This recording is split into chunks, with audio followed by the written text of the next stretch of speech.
De 64 mil CPFs ativos em Cachoeira do Sul, 18 mil estão com pelo menos um restritivo contabilizado.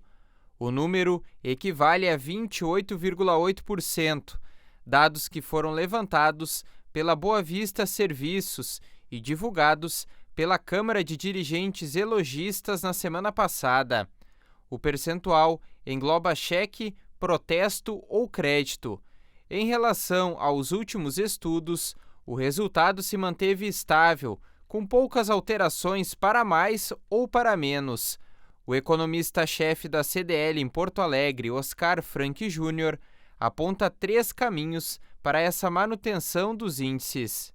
Mas nós tivemos 2 componentes que ajudam a explicar isso. O primeiro deles é o auxílio emergencial. Somente no ano passado foram injetados 300 bilhões de reais no território nacional, e também o fato de que em momentos de crise, em momentos de incerteza, os consumidores tendem a agir de maneira mais previdente, ou seja, eles formam uma poupança para poder justamente lidar com um período de maior dificuldade, de adversidade. E essa sobra de recursos foi destinada, pelo menos em parte, para o pagamento de dívidas. Tem o terceiro ponto também, que é o fato de que nós tivemos uma carência com relação aos pagamentos de dívidas, sobretudo naquele período mais intenso da pandemia. Isso estimulou, então, uma renegociação significativa, de modo que não prejudicasse o balanço financeiro das famílias. Na Ubra Cachoeira do Sul, esse assunto é tratado com sensibilidade pelos gestores. Segundo a diretora Adriana Porto, cerca de 18% dos estudantes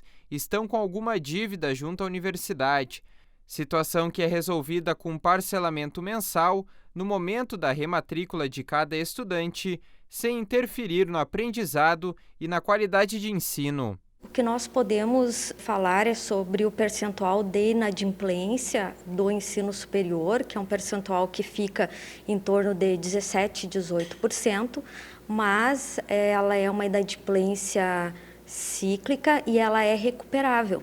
Então, quando acaba o semestre, inicia o próximo semestre, que os alunos precisam fazer suas rematrículas, há aquele período de negociação. Então, neste período de negociação, se recupera então os valores em atraso e o acadêmico segue os seus estudos normalmente. Em alguns casos, a universidade permite um perdão para esses alunos de até 50%.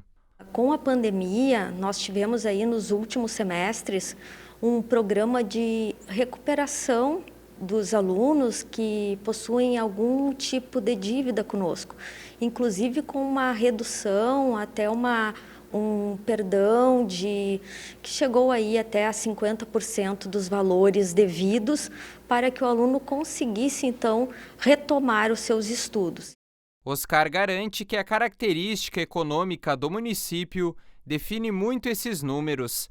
Em Cachoeira do Sul, por exemplo, a agricultura e a pecuária são as bases de outras frentes, como indústria e comércio, o que interliga todos esses setores. E como manter as contas em dia, com a inflação crescendo de forma acelerada, sem nenhum indicativo de estabilização ou queda? O economista revela o que o cidadão precisa colocar como prioridade.